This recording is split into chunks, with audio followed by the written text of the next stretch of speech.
Good evening, my name is Garrett and welcome to The Last Call. Tonight's final drink is from Krogmans. This is Mellow Piper, coming in at a 55% ABV, 3-year age-dated blended Scotch that's been rested in ale barrels. Now, Krogmans is based here in Indiana, and they do a lot of sourcing from MGP and make their labels the movie actor style themed and really cool looking stuff. But they also do a couple oddities as well, and this is one of them. Now, Mellow Piper, not only is it cask strength and single barrel, but they sourced it. It's a mash bill of 40% malt, 60% grain, and then they got the barrels on a Monday from Taxman Brewery, they specialize in Belgium style beers, and the one that they chose was an 8.5%. Brought them in on a Monday, and by Wednesday, the blended Scotch was actually put in there. So kept the barrels wet to really try to soak that flavor into there. And again, cask strength, single barrel. There's a lot going on here, and for the price, I'm very interested. Yes, it's sourced, and that's fine enough. It doesn't matter what you drink or how you drink it, as long as you enjoy it. But as always, we're trying it two different ways. First way, neat, no ice, no water. Second way, we'll add a drop of water so it changes up. Now, depending on how this one turns out, they also did a Marsala cask, a sherry cask, and why can't I remember the last one? Madeira cask. So, depending on how this one turns out, I will definitely be checking out their other ones. I love the color of it already. You can definitely tell it got some of the color from that ale. That's for sure. And we don't know the actual distillery it came from, which I'm assuming because of NDAs, they can't tell you too much. Beautiful color there. Dark golden. Yeah. Beautiful. All right. Let's go for notes. Ooh. Okay. Yeah. It's got a bit of ABV on the nose. It's definitely, you can tell it's cask strength. Ooh, we're opening up a bit now too. Ooh. So you definitely get sweetness coming through. Very honey-like. But you're also getting a bit of the fruitiness in there. And definitely you're getting the ale. The ale is almost a punchy maltiness to it too. There's a little bit of that malt funk to it, but it's not overly killing it. A bit of vanilla. But definitely it does have a very similar thing to a beer on the nose, but not 100%. And it's because these blended Scotch is really fighting for that place. But it's very simple. A little bit of honey sweetness, a little bit of vanilla, get a little bit of oak. A little of that maltiness on there again. It's opening up pretty well too. A little floral. Just a light bit of floral in there. Oh, that's nice.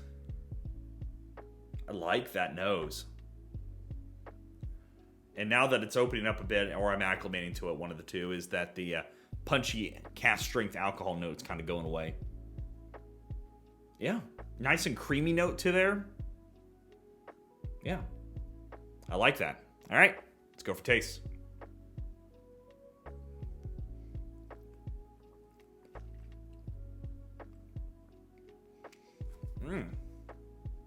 Ooh, man, we're going on a ride.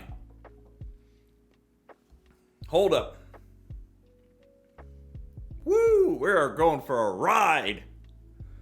Trying to acclimate to the ABV first before I really start talking. Wow.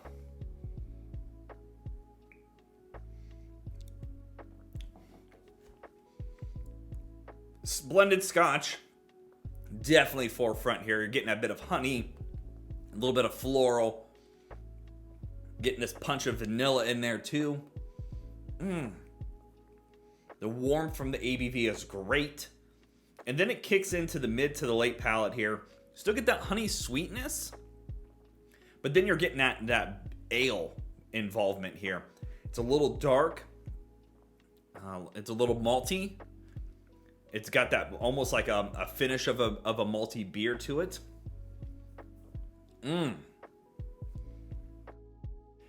I'll be honest. I was part of me was hoping that I wasn't going to love it, and not because I didn't think it was going to be good, but because I was worried that I was going to have to buy the other three. Because this is actually pretty darn good.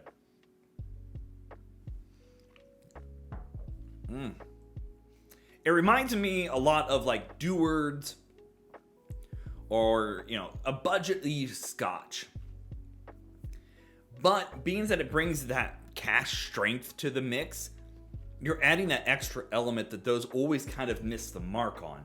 Nothing against Dewards. I've done many of them, and I think they're really great bottles. And even in the finish, like, it's got that good malty beer notes to it. It's simple. It really, truly is. The cask strength really brings on those flavors, and I'm glad they left it that way. If they would have dropped this to 40%, yeah, they could have drawn out their bottles probably forever. But since they didn't, you're packing a lot of... Oh, and it's also non-chill filtered, by the way, too. I forgot to mention that. You're keeping all those flavors in there. You're doing everything right. Especially for sourcing something. And that Taxman brewery barrels are really adding that nice extra layer to things. One more sip.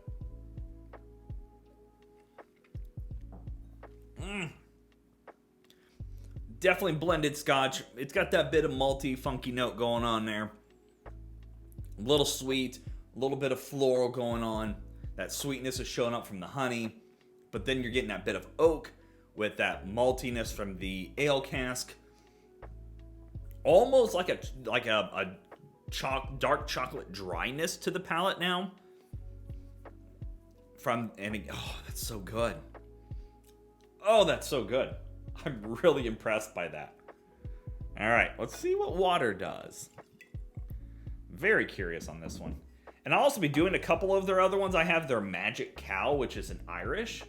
That's done in Imperial Milk Stout casks. So I'm curious on that one too. And then definitely probably stick around if you're interested in these. I'll be doing some of their other things too. Okay. See how the water goes. It does tame down the ABV a bit. Still get a bit of the vanilla sweetness, the little bit of that. I guess is it kind of smoky? More of the maltiness of a budget Scotch.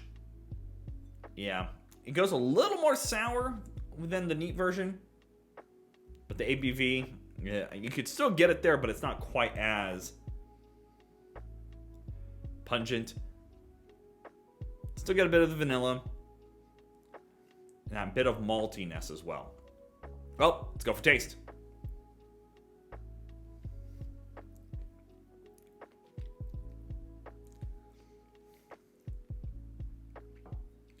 The beer aspect to this jumps up to the forefront here.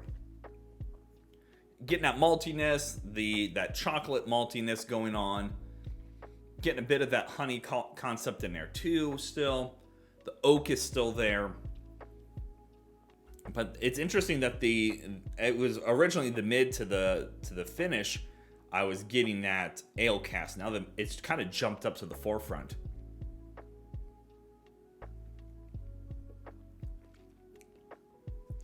Goes a little more like monkey shoulder kind of concept to it. Getting a little more of that malty, funky note going on at the beginning. But honestly, it's not bad at all.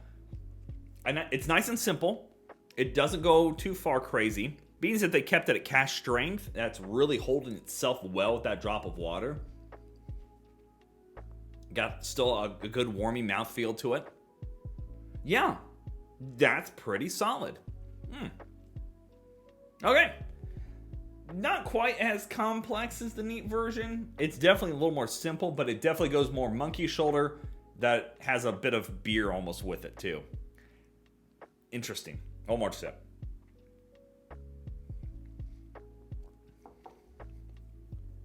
Definitely, yeah. Right from the get-go is more malty, funky note from the blended Scotch of it. Not bad, but the neat version blows my socks off. All right, let's talk about market price, because we all know market price is market price and it's always going to vary. Paid $20 for this. And I figured this. I go, well, if they're going to screw up one of the barrels, you know, Sherry, Marsala, and the Madeira cask all bring a lot of good fruit notes. I'm curious what just the straight ale cask does, because that's either going to make it or break it. For $20, and this can, I've only ever seen this at one chain store. It's at Big Red Liquor down in Indy. I gotta say, this is worth $20.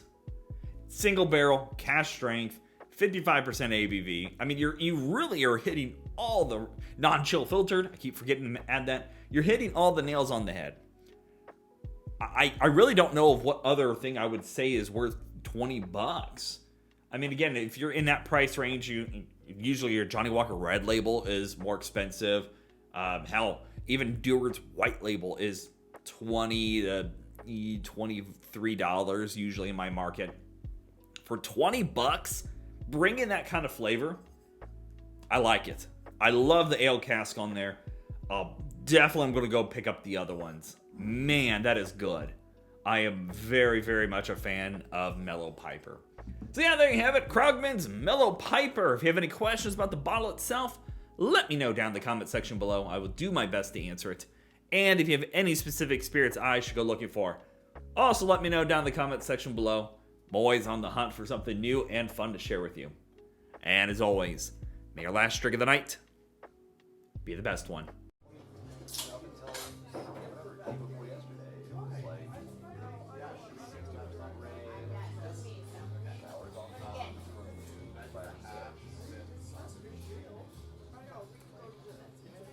You know, and I really like